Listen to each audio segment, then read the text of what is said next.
Welcome to this new webinar of the PMI. Today, we're going to speak about quantum project management, and we have the privilege to have here as an important speaker, and we really thank Bob Prieto for being today here with us. I won't steal any more time to his presentation. As always, at the end of the presentation, we will have time for a Q&A session. So thank you very much, Bob Prieto, for being here today.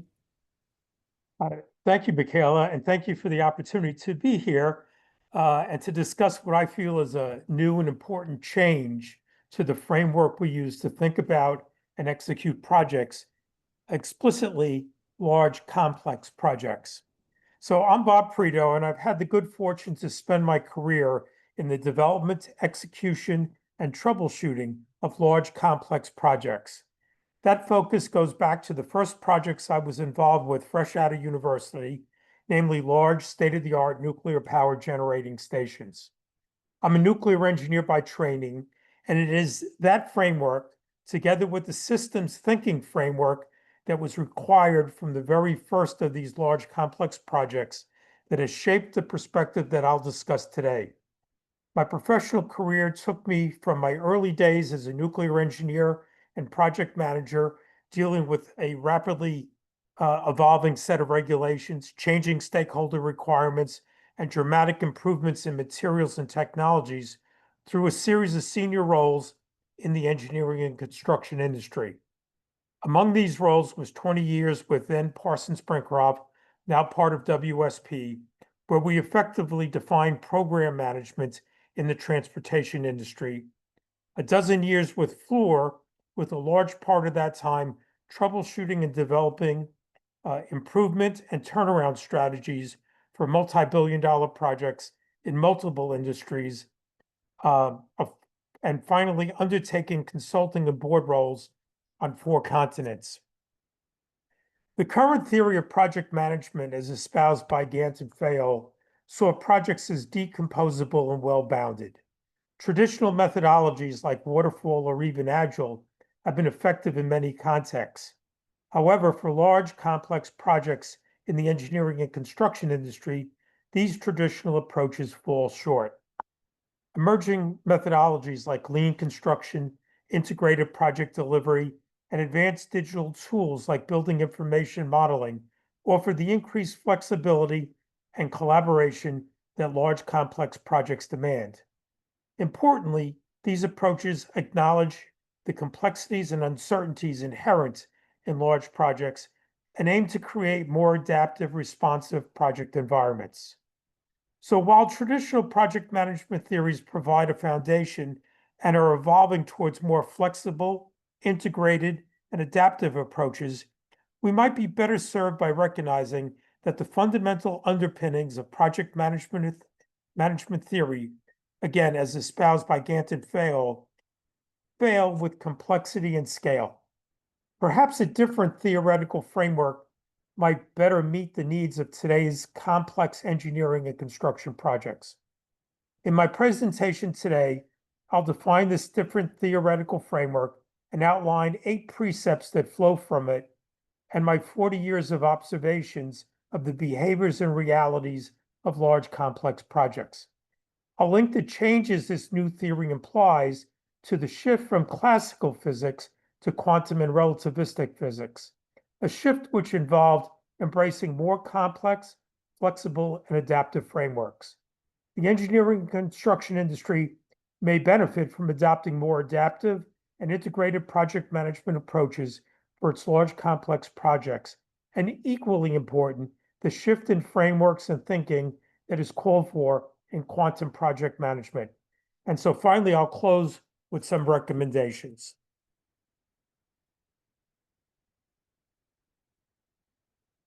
Okay. And my screen froze. Well, we'll advance it when it will advance here.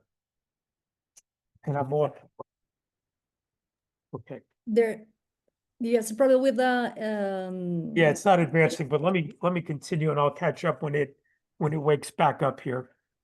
Quantum project management is a new and evolving concept that draws inspiration from quantum and relative physics principles, emphasizing flexibility, interconnectedness, and adaptability.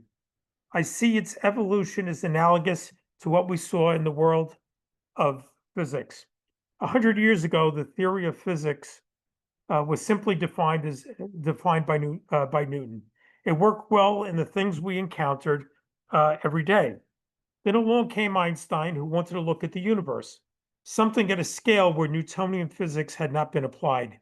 He started with Newtonian physics and found it failed at scale. This provided the impetus for development of a new theory of physics, relativity.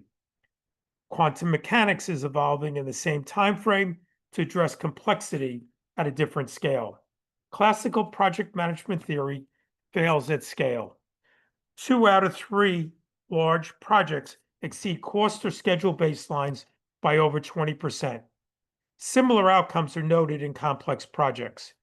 A new theory of project management is required, a new framework for how we think about large complex projects. This theory is analogous to the principles of quantum and relativistic theories and the shift from reductionist theories, the decomposable project, to one that embraces complexity and uncertainty. Bob, may I ask you, Yes. should we try to stop the presentation and re-share the presentation because it's very interesting? What would you like Yeah. to try? Let me do that. Sorry Because for this. no problem at all. It's very interesting, the presentation, and also for the participants is useful to see it. So if you wish. Yeah, I think the problem was with the share because the presentation was advancing. We tried it before and we know it functions, it works.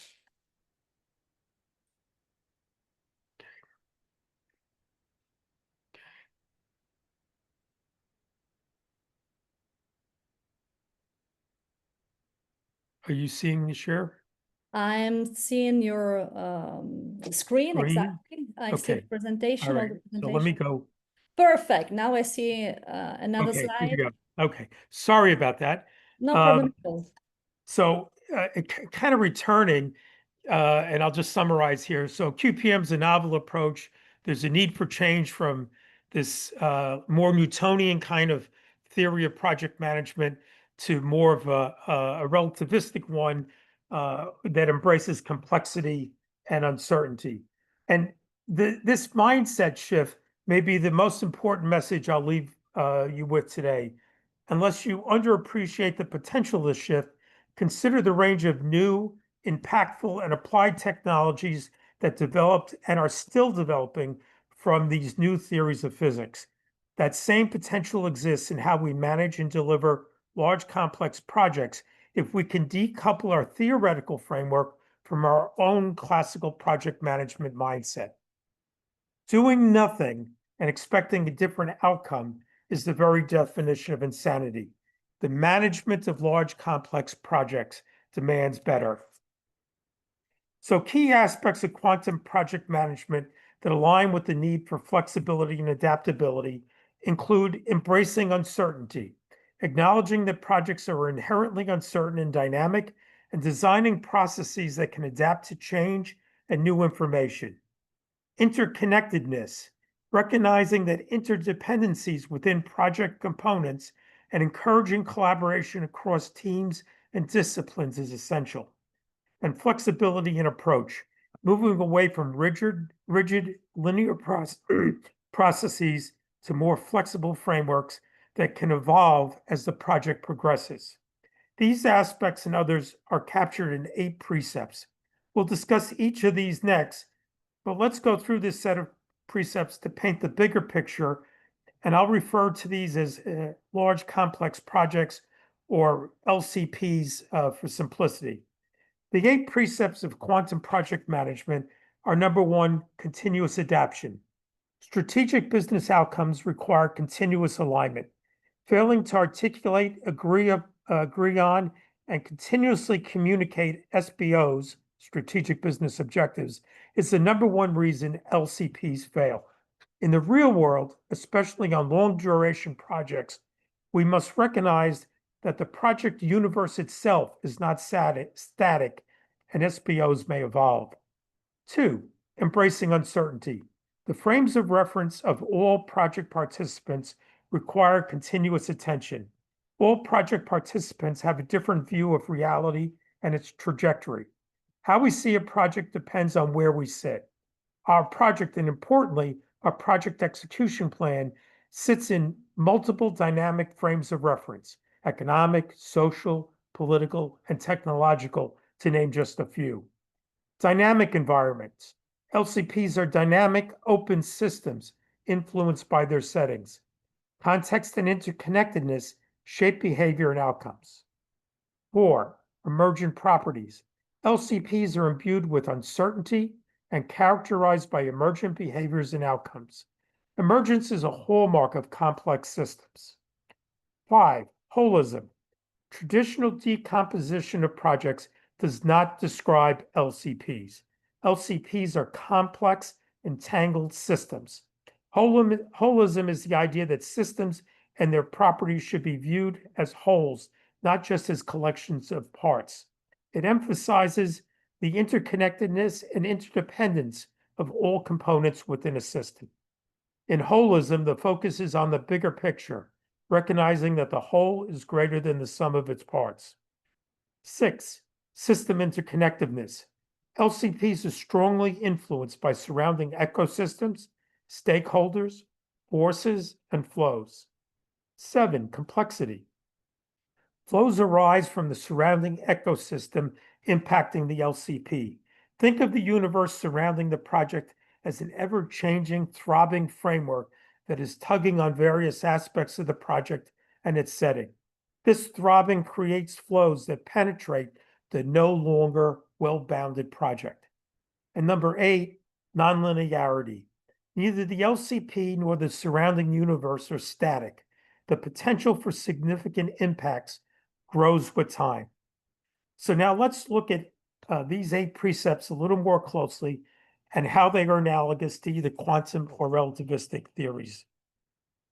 So precept number 1, continuous adoption. In the real world, especially on long duration projects, we must recognize that the project universe itself is not static and SPOs may evolve. We see in both relativistic and quantum contexts that observations change the status of the system. The systems evolve. QPM must promote a culture that values flexibility and rapid responsiveness among teams.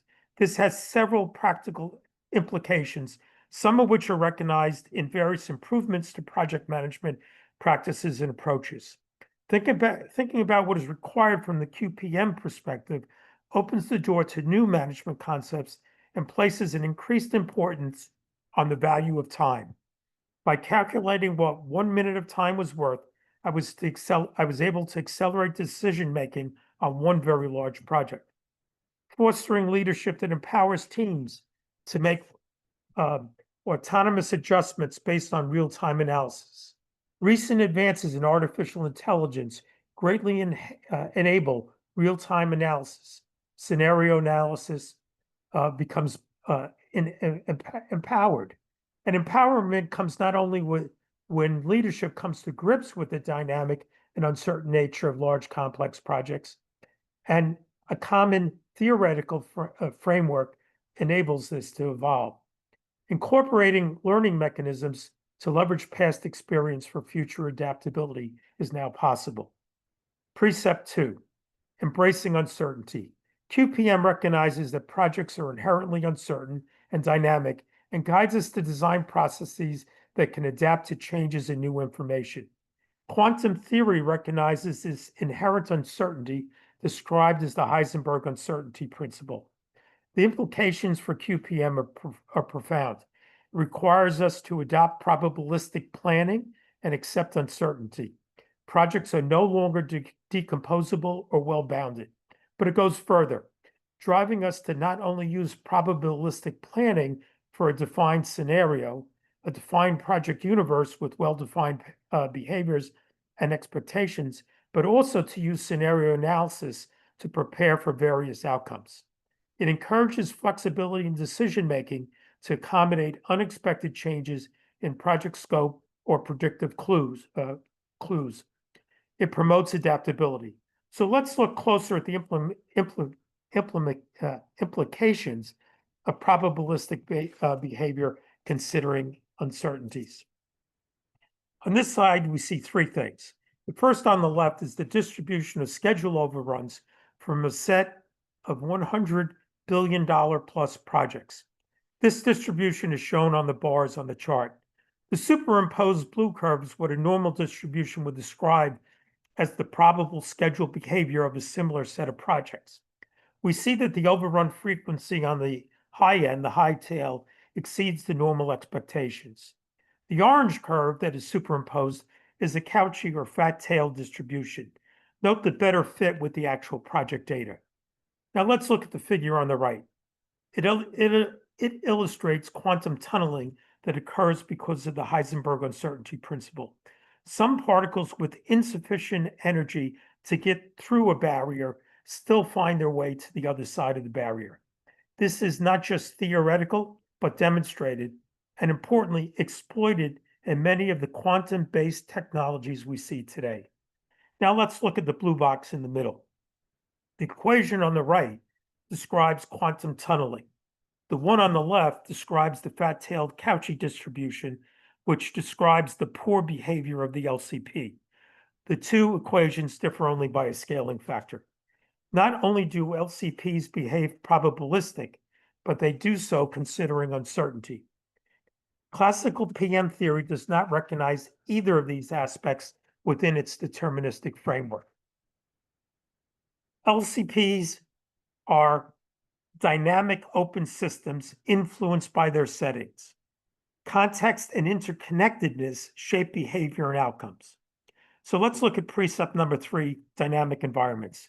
LCPs are dynamic open systems influenced by their settings.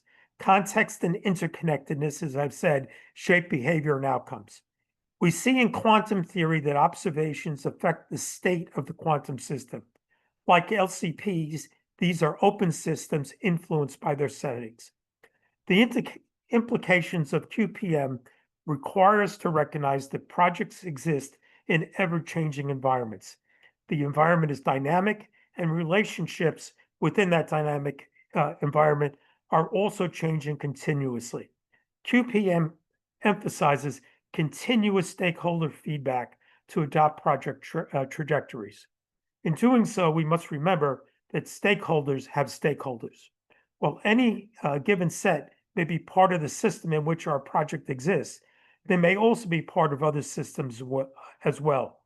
A system of systems context is required, and system thinking is absolutely essential. QPM fosters this systems thinking. These dynamic environments encourage iterative project cycles that allow for adjustments based on real-time data. These adjustments are probabilistic, consider uncertainty, and recognize the potential for multiple scenarios. Precept number 4, emergent properties. LCPs are imbued with uncertainty and characterized by emergent behaviors and outcomes. Emergence is a hallmark of complex systems.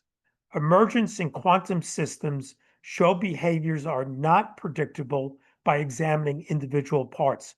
I'll talk more about emergence on the next slide. There are several implications for QPM, though.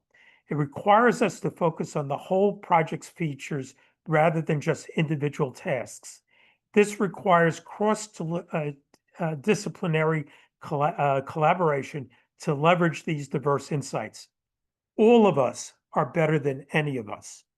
Insights gained from project dynamics can inform better future planning. So let's take a closer look at emergence. Emergence is when complex patterns, properties, or behaviors arise from simpler interactions within a system, which couldn't be predicted just by analyzing the individual parts.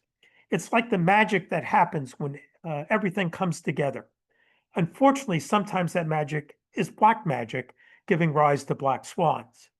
On the right, we see a simple system. perhaps a set of interrelated tasks. They give rise to some unpredictable emergent global properties and behaviors. These emergent behaviors derive from the complexity of the system. Think about an LCP with 50 to 100,000 tasks. Emergence is inevitable. It arises not just from complexity, but also from uncertainty. QPM opens the door to applying probabilistic models and tools to gain better knowledge about our project and potential areas of emergence. One such tool is Bayesian knowledge bases, which are probabilistic models that represent and reason about uncertain knowledge. They do this by combining elements of Bayesian networks and rule-based systems. They use directed graphs to depict world states and causal relationships, incorporating rules with associated properties and probabilities to capture this uncertainty. They apply Bayesian inference to update probabilities based on new evidence, aiding in predictions and decision-making under uncertainty. They're utilized in fields like artificial intelligence, which you read about every day, decision support, and expert systems to model complex systems with prevalent uncertainty and incomplete information. They're extendable within the theoretical framework that's represented by QPM. Precept number 5, holism. This recognizes that the traditional decomposition of projects does not describe LCPs. LCPs are complex, entangled systems. Holism is the idea that systems and their properties should be viewed as wholes, not just as a collection of parts. It emphasizes the interconnectedness and interdependence of all components within a system. This underpins the previous discussions on emergence.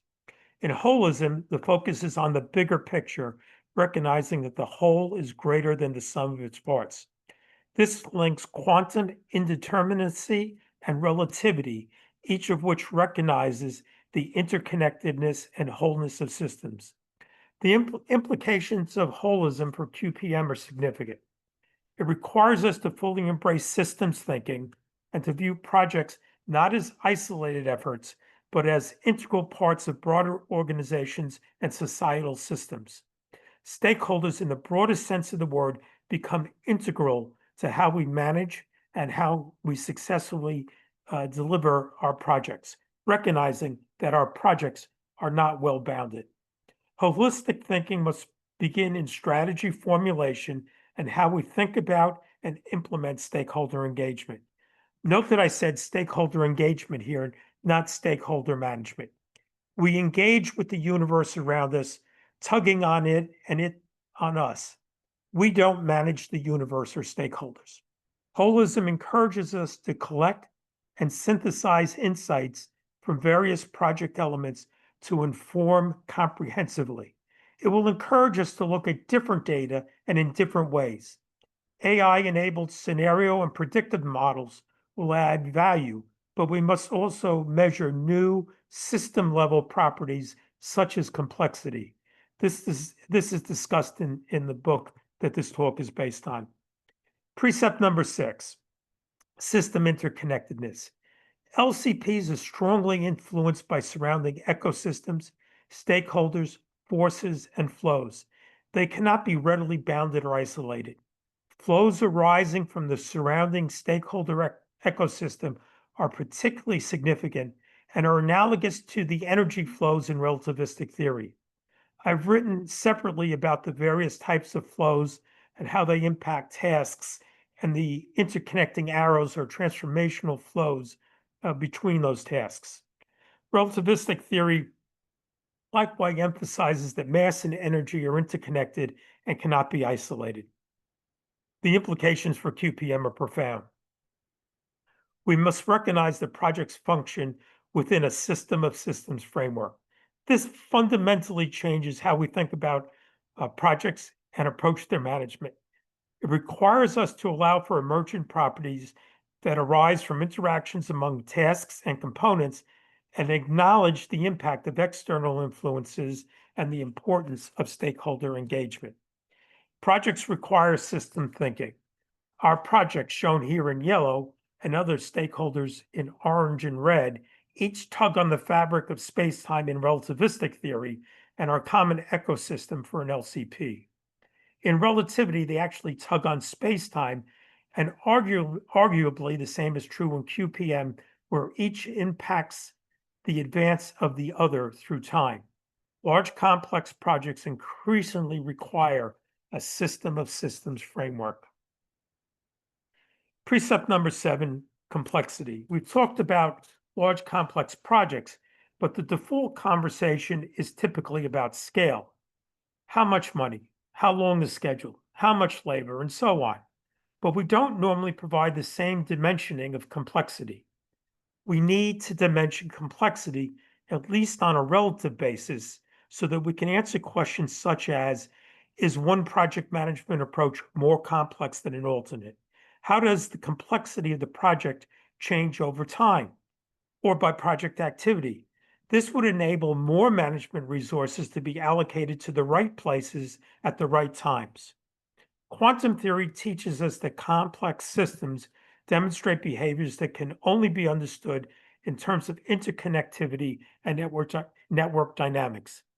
The implications for QPM require us to not just think of LCP as open systems, but equally important as complex adaptive systems. QPM opens the door for the use of complexity science tools for monitoring and controlling project flows. These include flows arising from the broader project ecosystem. QPM provides a framework to develop competencies in managing interdependencies and hidden patterns within project networks. I believe the pattern recognition capabilities of AI represents the first step in that direction. Precept number 8, nonlinearity. Neither the LCP nor the surrounding universe are static. The potential for significant impacts grows with time. In relativistic theory, we witness nonlinear relationships in space-time due to gravity and velocity. This arises from the fabric of space-time as it is distorted by others. These distortions are not static and can experience feedback loops. QPM requires us to acknowledge that project timelines and outcomes are not always linear or predictable. This is not a great message to deliver to your client, but results 2 out of 3 LCPs failing actually demonstrates this reality. QPM encourages adaptive planning that can pivot when faced with unexpected project developments. Contingency management becomes more important than the management of contingencies. Project strategies must accommodate both positive and negative feedback loops to manage complexity. Here is a place for augmented scenario analysis incorporating uncertainty. Projects are complex adaptive systems. Looks like a heck of a party in this picture, considering their open system aspects. This would have partygoers going from the room next door, popping in and out of this picture as well. So remember, projects are complex adaptive systems. So let's shift now towards the conclusion of the presentation, some recommendations for managing LCPs.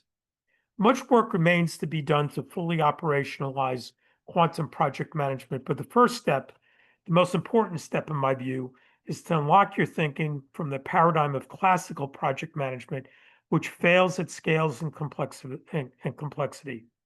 But from what we have seen, both the inspection of QPM by analogy to quantum and relativistic theories, and my own experience as a student of large complex projects, there are some recommendations that we can consider today. I'll go through a few of these over the next several slides. Number 1, foster a culture of adaptability. This both of mindset and behavioral change. Change is a process. It does not happen by itself. The culture must pervade the entire team and ideally the most significant impactful stakeholders. This requires the team to recognize that uncertainty is a characteristic of complex systems.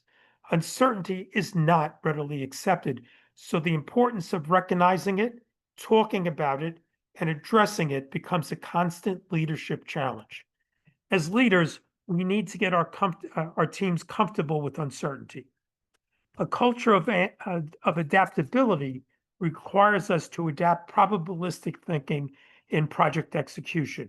We've touched on this throughout the presentation, but scenario analysis must complement more traditional Monte Carlo modeling, and our selection of distributions must reflect the uncertainty inherent in complexity, such as what we saw with the Cauchy distribution and its analog to the Heisenberg uncertainty principle. Enhancing stakeholder engagement, communication, and alignment. Stakeholders represent the broader ecosystem affecting and shaping effective project execution and the resultant outcomes. The failure to articulate, obtain agreement on, and continuously communicate our outcomes and objectives was the only common failure point that I found across all underperforming large complex projects that I examined as part of diagnosing and developing turnaround strategies. While this shortcoming principally focused on one crucial stakeholder group, namely the project team, it was not limited to them. In my examination of common failure mechanisms on LCPs, it was the number one and part of a grouping that I refer to as weak foundations.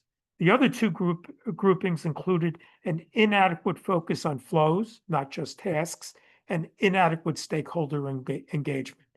So-called influencing flows arise from the broader stakeholder ecosystem, and engagement with stakeholders is another broader awareness of this ecosystem.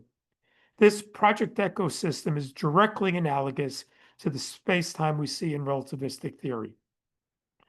Integrating systems thinking, quantum project management is founded on systems thinking, much in the same way as quantum and relativistic theories of physics are.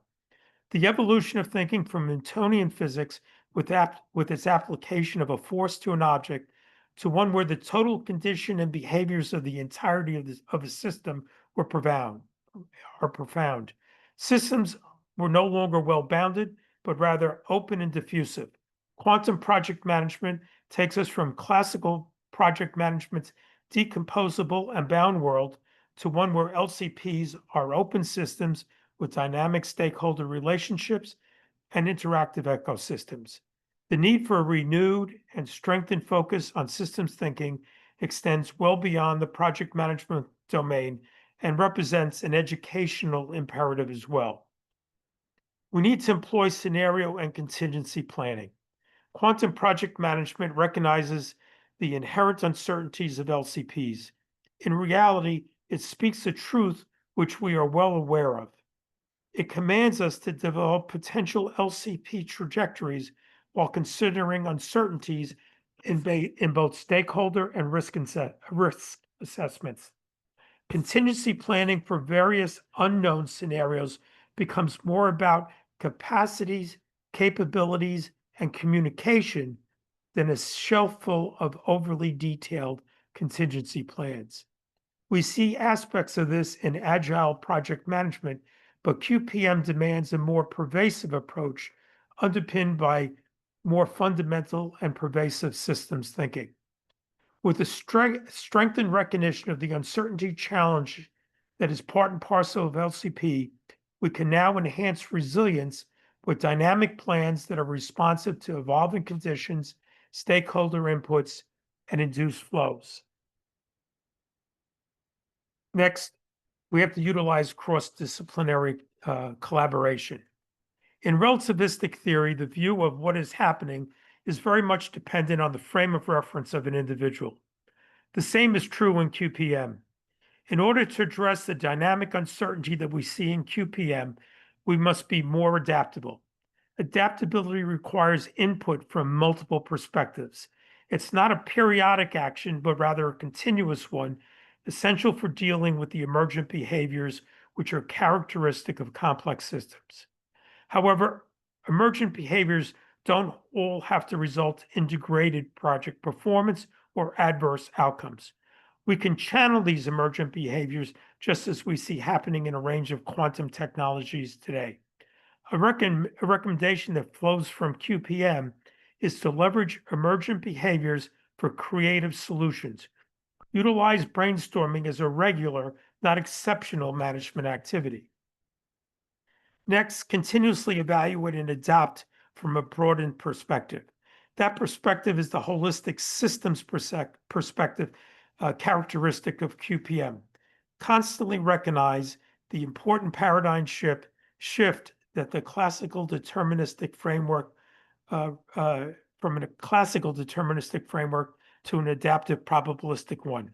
This requires us to acknowledge the impacts of external factors on project success. Factors that may include geopolitical, industry, environmental, and stakeholder factors. A systems of systems perspective is essential. Continuous evaluation will require what we measure and how we measure to change, increasingly focused on system-level properties and behavior. One example would be more tracking and measurement of project impacting flows in their precursor. Task completion execution remains important, but measuring only tasks is not sufficient. We must further enhance project dashboards to manage changes in complexity, developing and implementing a complexity metric. We must increase our understanding of emergent properties, utilizing techniques such as decision-making and complexity, utilizing Bayesian knowledge bases. Next, we have to prioritize process flows over just task completion to optimize project performance. This really just calls out a broader management thought on one of the aspects of broadened monitoring and evaluation of system-level properties.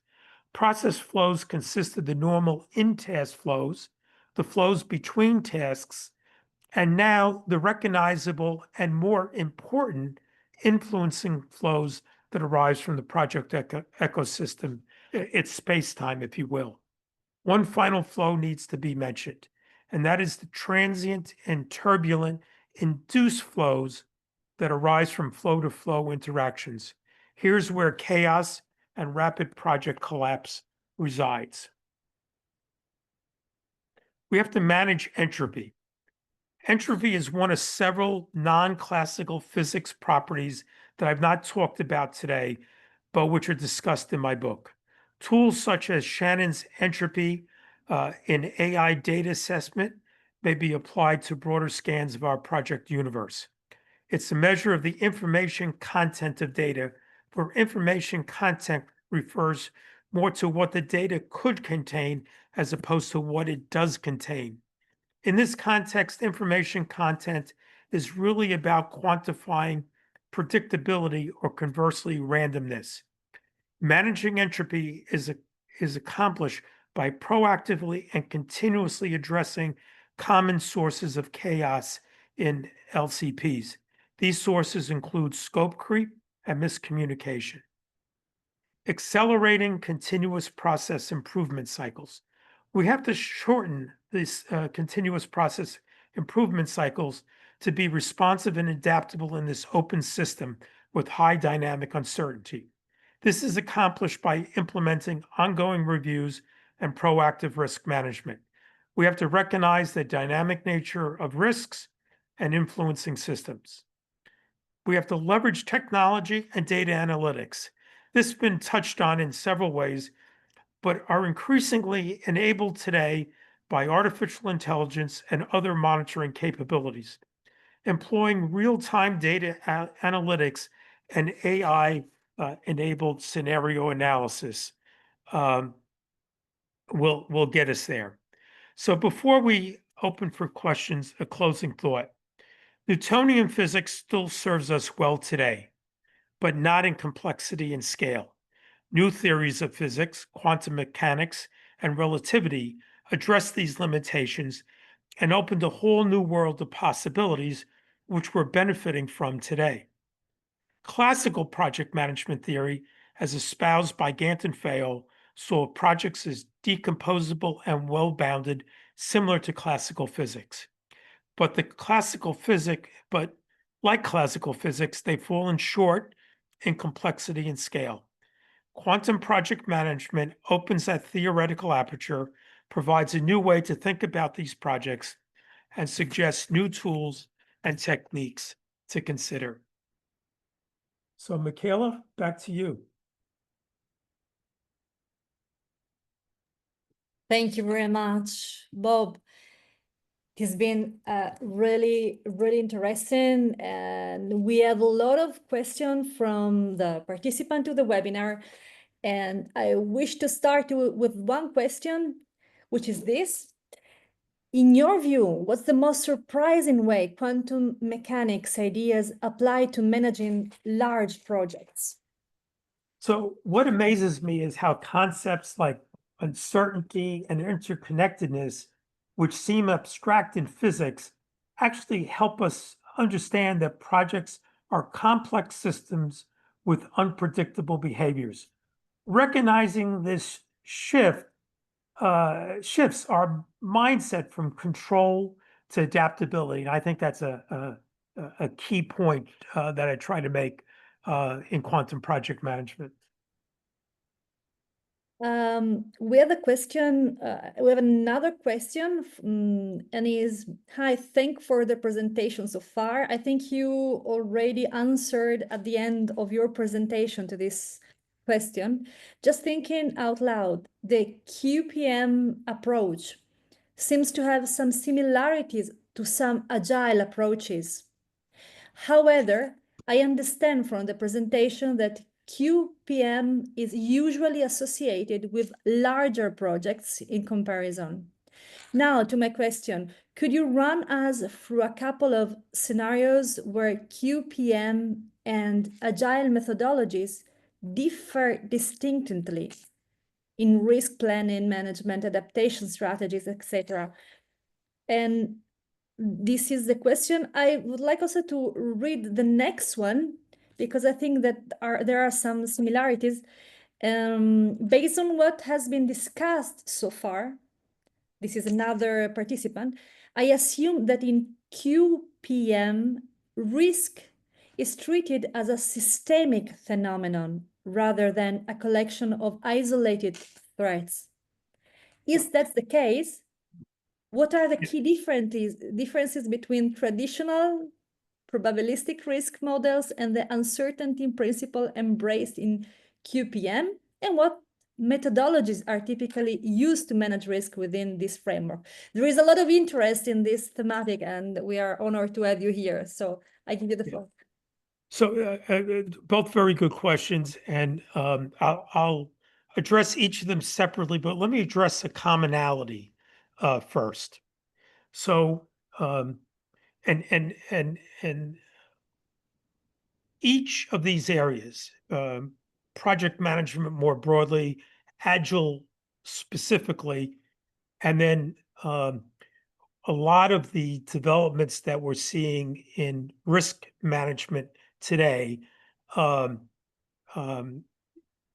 both are moving from just, let's say, a point in time look at what's the risk today or what's the approach to project management today. Agile basically says, now I'm simplifying this, here's our starting point, but we know things are going to change and we're going to adjust to it. That change in project management, I think, was a huge change in project management theory. And on more traditionally sized projects, I think brings great benefit. When we get to these large, complex projects, we add in a much higher degree of complexity and uncertainty. So I think if we wait 10 or 20 years or whatever the time period is, that you would see Agile evolve to embracing many of the things around complexity, uncertainty that I've kind of jumped to in QPM, if you will. So Agile is a good starting point, but it's not complete, is the way I would describe it. Now let me turn to risk. And as part of that, I'm going to address complexity, touch on complexity just for a second. So with respect to risk, and I teach a class, class, not a course, a class up at Columbia University every fall on international uh, construction and project development risk. And in that class, I have one graphic I use. I think of it as a round table with 6 chairs around it, and um, the risk that we're looking at or considering is sitting in the middle of that table. But the 6 chairs all have a different perspective of that risk, and I think this is one of the areas where risk assessments and project management often fall short. They tend to be adopt a risk from either the project executor or the project owner, but they fail to recognize the risk perspectives of all of those other stakeholders that surround this project, who will see that risk very differently because effectively they're sitting in different chairs. My 6 chairs that I talk about, just to give you an idea of the range of perspectives, one is economic, if you will, social, that kind of gets to the stakeholders, political, which gets to another type of stakeholder. I use the term religious, but think of it as cultural, depending where you are. A lot of these large projects often have multicultural, multi-religious work teams, and you have to address the fact that they eat differently, have different holidays. The notion of my I have an acronym, which is a SPRI.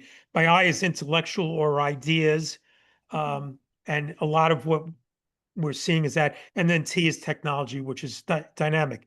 So you can see that the more economic type of things that we traditionally assess in risk only are looking at the risk that's there from one of 6 perspectives. The second comment on risk, and it's obvious when you're in the project, but we don't think about it to the same degree at the outset of the project. And that is, if I take the traditional risk S curve that I generate at the very beginning of the project, and I say, here's the risks, and here are my top 5 risks. I can tell you one thing, that a week from now, a month from now, maybe even a day from now, if I redo that risk analysis, that S curve will have changed its shape just a little bit, and my top 5 risks may have changed also. And certainly as we move through a project, certain risks will expire, if you will. They'll be behind us, no longer able to hurt us. Geotechnical risk is not a big issue once we're out of the ground, for example, in a construction project, but it may be a very huge issue at the outset of the project. And so if you think of that S curve and you plot that S curve over time, okay, you can see how risk evolves over the planned project evolution, if you will. Okay. Now, if I stay and assume that the entire context is static, then as a minimum, it lets me figure out how to deploy different types and different quantities of management or other resources to better handle risks that may emerge at different points in time. We don't do that now. We don't do that well now, maybe a better way to say it. But go one step further with QPM, recognize that that S curve that I've generated is for one scenario. But my scenarios, or the components of my scenario itself, are uncertain. So my S curve now has to reflect that uncertainty, which means it has a dynamic element to it, which means I need to be constantly monitoring it and constantly contemplating what that uncertainty is. Now, this all sounds like it's very hard to do, but I'm going to tell you this is exactly what quantum computing and artificial intelligence are enabling us to do. In this month, I published a follow-up paper to the book on artificial intelligence, quantum computing, and quantum project management, because those first 2 things I think are huge enablers to the application of QPM in a very real environment. We're at the very beginning stages of it, but the most important thing is that mindset change. I know you didn't ask it, Michaela, and I know my answer is long, but I want to just provide a link to complexity if I can. Yeah, Absolutely. And it's perfect because it's very clear and it explains what the curiosity and the question ask. okay. So complexity, I sit on boards of companies, and I'm working with one company, engineering company, they're putting in place a new dashboard, and it's good. I mean, it's anybody on this call who judge it and say, well, that's a good dashboard. But we're trying to introduce one new metric on that dashboard, which is a complexity metric. And we have, I'll call it a simplified but proprietary metric that we're going to try to adopt. We'll probably run that complexity metric with real data, real projects for about a year or so, make an assessment that we need to fine tune it a little bit. But the idea is to start thinking about not only complexity in the design of how we will perform the project. What's our project plan say?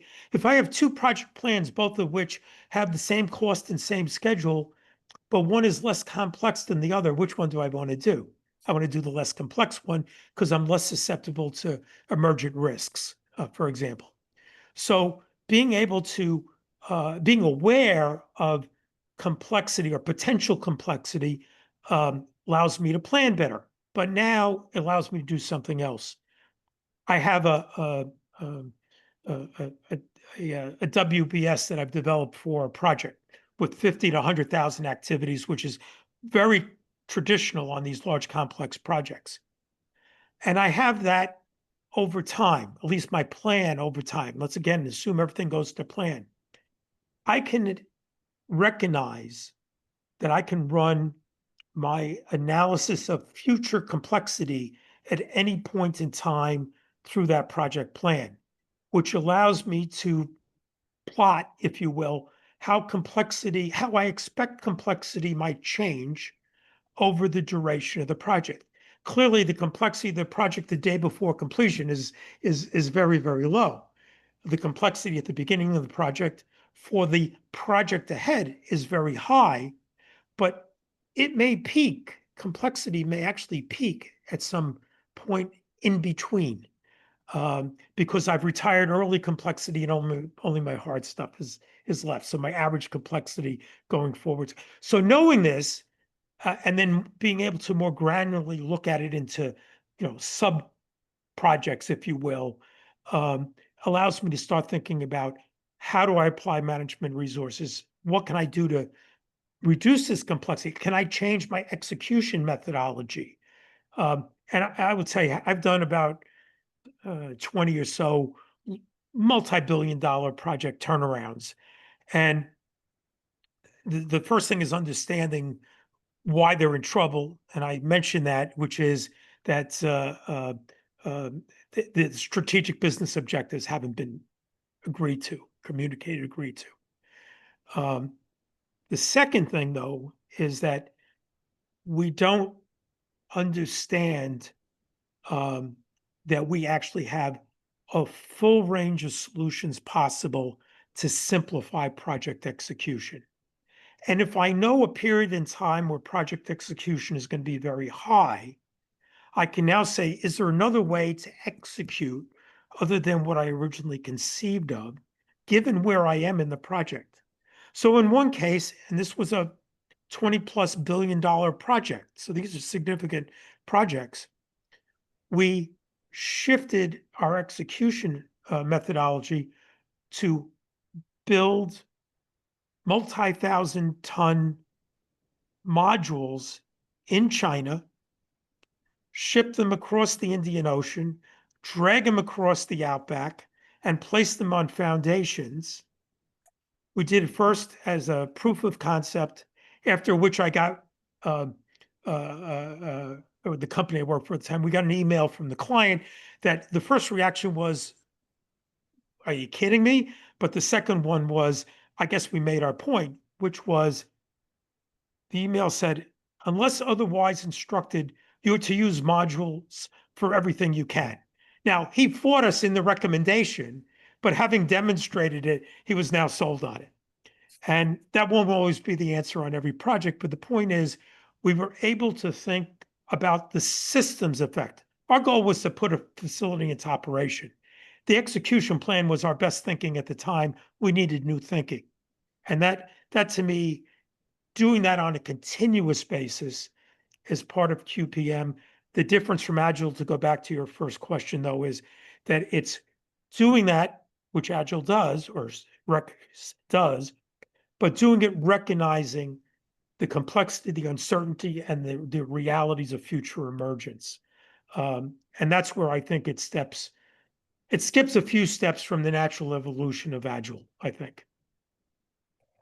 Thank you very much, Bob. There are also other questions. I think we won't be able to answer to all the questions during this webinar, but if you are available, we would love to answer to all the questions. So we will send you all the questions and give the answer to our participant. I just go to some of these. One is connected to the latest things you were telling us about the complexity metric just mentioned. If complexity in QPM is emergent and entangled rather than additive, what metric best captures the tipping point where system interdependencies begin to dominate over task level execution? I don't know if we have time to answer to this now, or maybe it's better to do it in another moment because it's a long answer. Yeah. Please. Okay, I'll give a short one. So the first one is that the importance of having a complexity metric, measuring complexity, begins before you start the project. In your selection of how you move into that project, the execution of that project. Second, recognize that first of all, there are a couple complexity metrics that have been suggested out there. I don't remember the names of them. One came out of the Construction Industry Institute or University of Arizona some years ago. It's a good metric, but when we looked at it in the company board I'm on, we think we felt it wouldn't allow us to dynamically assess complexity. So the metric that we're working on, I don't want to give away the proprietary bits here, but the metric we're working on basically is constantly looking at where we are, the tasks that are remaining, and importantly, if you will, the connections and couplings between tasks. Now, I do a whole thing on risk, but one of the categories of risks that are not well considered in project management is coupling. So we think of connections, but couplings can be indirect. And I'll give you just one example. So there was a project, a real project, multi-billion-dollar project. The plan was the preliminary engineering was going to be done in Houston. The final engineering was going to get moved and be executed in France, where it would be done in French and metric. And the project was going to be executed in French West Africa. So that made sense. There was a decision in the preliminary engineering phase to move the work to France earlier than planned. Well, what that meant was work that was in progress had to be translated into French that was not provided for in the schedule, had to be translated, if you will, into metric. That wasn't provided for. There was a shortage in that time frame of technical French translators in the place we were going to execute the work. We lost 2 months in the schedule because of that, not recognizing that coupling, which was indirect. I have other examples of coupling. I think I use a couple in the book, but this could be something as simple as there's there wouldn't be, but I'll use it as an example. There's a strike in Shanghai at the port. And Mhm. so materials coming for your project now are delayed. Okay, even though you didn't buy any materials from China, but 18 of your suppliers did. Okay, and one other thing on one other example on coupling type risks are actually in stakeholder kind of risks. So again, your direct stakeholder maybe saying something to you that you can live with and work with, but he's got 5 other stakeholders, and they've all gotten ginned up and juiced up by some other broader idea, and they're now putting pressure on your direct stakeholder to change his mind about something. That's a very common one, and is actually so. If you want to monitor complexity on projects or emergent risks on projects, use your AI to monitor what's being talked about by your stakeholders, because it will be the precursor to what you're going to have to live with and what's going to Very affect your project. interesting. That's very interesting. Yeah, So Michaela. thank you very much, Bob. We should have a lot of more time to speak about it, and maybe we would have the privilege to have you again with us. We need to close the webinar now. Just a quick reminder for the next appointment with the PMI. You can find everything on our website or the PMI Nick. And if you have any question, please just write us and we will give you all the answer. Thank you very much again, Bob, for this presentation, for being with us. And thank you to all the participants who stayed with us today. We will answer to all the questions, and we're going to wait you to the next events. The next one is on the 6th of August. So keep in touch with PMI. Nick, thank you very much to everybody. Yeah, and Michaela, thank you. And I apologize. Your slides wouldn't advance. My presentation froze again. No problem at all. Thank you. Thank you very much. Okay, take care now. Have a Bye. nice evening. Bye. Bye-bye. Thank you.